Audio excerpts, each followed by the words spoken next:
introduction. My name is Ezra. Najua mnashangaa ni wapi niko huku. So behind me, as you can see, there's a lot of plastic materials, and you are wondering where is this person. So juzi nilikuwa napiga research yangu pale mtandaoni, nikapata the unemployment rate ina so very high. It's soaring very high. Alafu nikapata wase kadha wa kadha pale internet wana vent venye hakuna wira, yani msio umepiga degree yako ya miaka 4 pale, alafu unapewa slasher, kimbia ukalime, kimbia ukafieke. But then gavana shida ikiambia vijana, make employment for yourself. Fungueni business. Fikirieni, tumwasomesha, mmesoma. Fikirieni, you should be able to think and open businesses. But then how easy is it? So with me hapa niko na msee niko kwa hiyo bracket ya wase walikuwa unemployed, na wacha tusikie venye anasema kuhusu the unemployment na mali amefika sasa hivi. Currently she's a business owner. She'll tell us more about the business and about the plastics behind me. So without any further ado, Jerry, how are you? I'm fine. How about you? Niko poa. Mimi niko salama. Kwa hiyo bracket and employment nilikuwa member, lakini sasa niliamua ni uanze busy. Yeah. Lockdown season 2. Lockdown season 2 nanipeleka poa. Siwezi complain sana like before. Unajua time nilikuwa kwa nyumba. But sasa at least kuna kitu nilifikiria kufanya. Na sasa naona mazao yake. So I cannot complain much about it. So season 1 ilikuwa ukiwa kijani. Yeah, nilikuwa kijani. Ndio ulikuwa umemada chuo ama ndio ulikuwa unaingia chuo ama ndio ulikuwa unapangaje? Zero hata nikuambie. For 4 years nilikuwa nasoma hospitality at Moi University, town campus. Yeah. Nika graduate. So me I knew like nikipata degree yangu when I get my certificates, things would be much easier. So I went even for internships. I was done with them. But unfortunate enough, hospitality being one of the institutions and tourism affected by corona, I couldn't. Sasa like unemployment sasa ndio nikakuwa fixed kabisa because I couldn't be.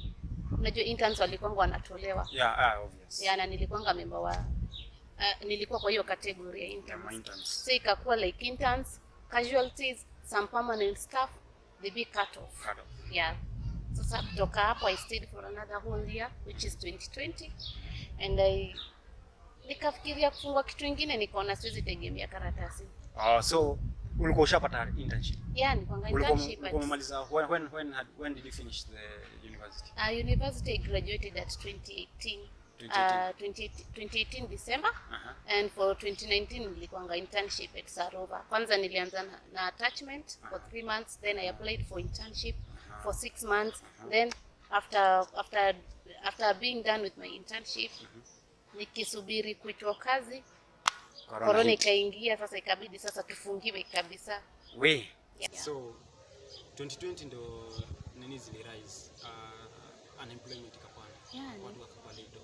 Unemployment ilipanda juu sana, and nilikuanga among them, being the category of being unemployed. Fresh out of the university. Fresh out of university, with nothing to show up. Unajua kuna kitu mbaya kama uko shule, you are expecting something and then it's not being fulfilled. So when I sat down, I decided like nilitafuta kazi for 1 year na sikupata. Though I know there are people who wametafuta kazi even for 4 years na hawajapata. So for me, for that 1 year, I decided like I have to be flexible. Unajua, you don't have to limit yourself with the papers. Just think out of the box and decide what else can you do. Is it the talent? Is it the business? Is it anything that you can decide to do on, as long as it's positive impact, you can do. So for me, nika decide kukuja na to come up with the scrap metals. So scrap metals. Yeah, scrap metals and plastics. Au unasikia ni kama go down a notch juu you are a graduate. Na scrap metals mostly inakuwa associated na, for lack of a better word, inakuwa associated na chokoras.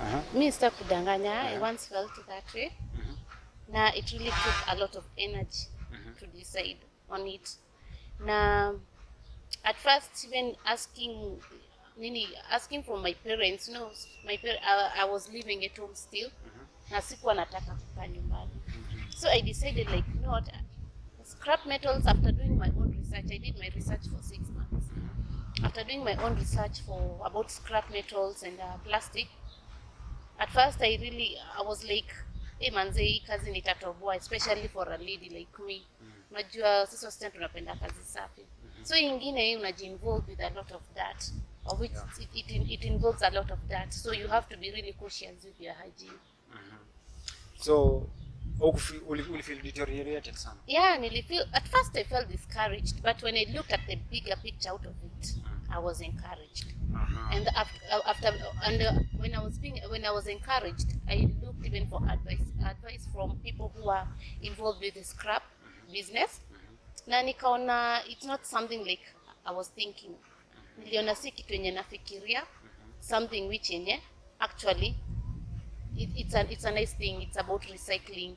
It's about making the environment clean. So when I looked at that side of the picture, nikakuwa more encouraged. So ulianza after umepiga research, umesema ulipiga research ya 6 months. Yeah, nilipiga research ya 6 months. Uliingia biz direct ama ulianza kwa mtu?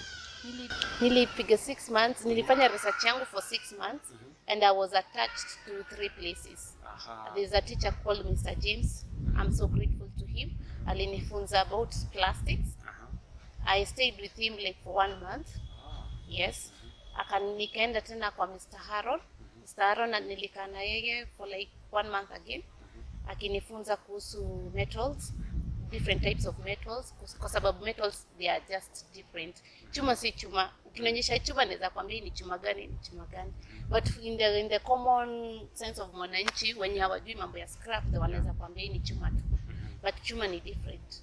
So Mr. Aaron and alinifunza kuhusu scrap metals. And then there's another lady called Mama Njeri. I don't know her first name. She's the one who taught me about recycling of plastics. Yeah, I stayed with her for 1 month again. So in total, nimekuwa attached in 3 months. So after the 3 months of attachment, ukajua what type of metal is what, what type of... Kuna different types of plastic kama bado ni plastic? Yeah, kuna different types of plastics. Like kama hizi vibuyu za mafuta. The yellow vibuyu tunapatanga ni yellow. Zinaitangwa yellow. Kuna blue na kuna bado black.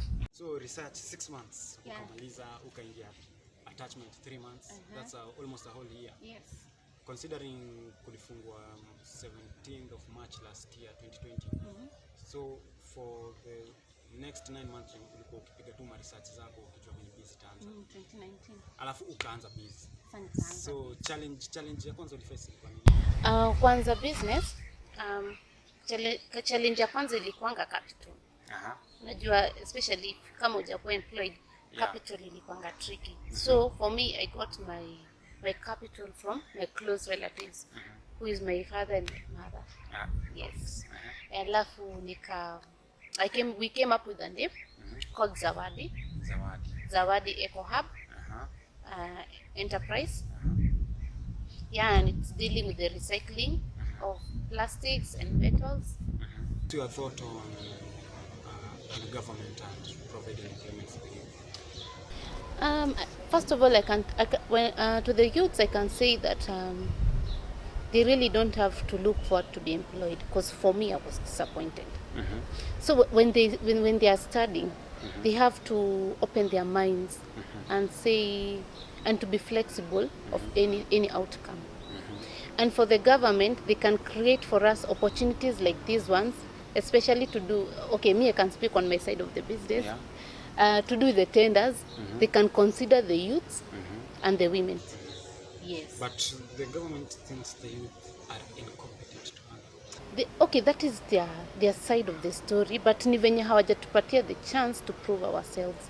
But the youths kenye wanapenda, wanapendanga kukimbililia haraka. But what I can tell to the youth ni, they have to believe in themselves first. After believing in themselves, they have to prove to the government that they can do it.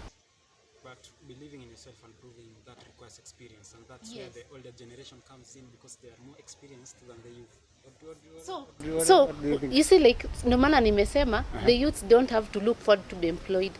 Unajua hizo employment unapata wale watu wetu wamechukua hapo because they have proven themselves year after year that they can do it. But for the youths, what they can do ni they can submit to the seniors, and then after that definitely they are going to be given the chance to prove themselves even on the higher positions. Okay. And now for those people who cannot, who are not employed, they don't have to sit down and to think about being employed, to look for jobs and adverts. The They can do something else. Come, you know, to do something. They can work on their passions. You know, the moment you work on, the moment you have a passion on something, money will come back to you. Yeah. You don't have to work for money. You do your passion, and then money will work for you. That's what I can tell people. Okay, so 5 years to come, where do you see Zawadi Eco Hub? 5 years to come, I see Zawadi Eco Hub being a tender. We are aspiring to be dealers. Dealers in terms of metals and batteries. Okay. Yeah, and even recycling, bado, it's part of the process we can do. Instead of recycling, najua kuna 3 steps of plastics recycling. So ya kwanza ni kusiaga, ya pili ni palleting, na ya tatu ni molding. So in the next 5 years we see ourselves in palleting instead of kusiaga peke yake. That's very good. So I say, for those who are wondering where I was, this is Zawadi Eco Hub, a recycling company found within, where are you located? We are located at Kayole Junction along Kagundu Road. Yeah, our contacts are standing hapo chini, which is 0710 478 580. When it comes to social media, you can find me, Ruth. Yeah, we can still do business. For now, currently we are doing business with our personal accounts, but in future we'll be opening our own. So anyone who has metal, anyone who has plastic, anyone who has anything that is recyclable, you just come to Kayole Junction. You can contact the number down the screen, and you'll reach. Who will we reach? The customer care or you? Directly, you're going to reach. So directly you reach Ruth, and you'll be able to do business with her. She doesn't discriminate. Any metal is acceptable, any plastic is acceptable. So just make yourself available. This is Sea Life Production signing out.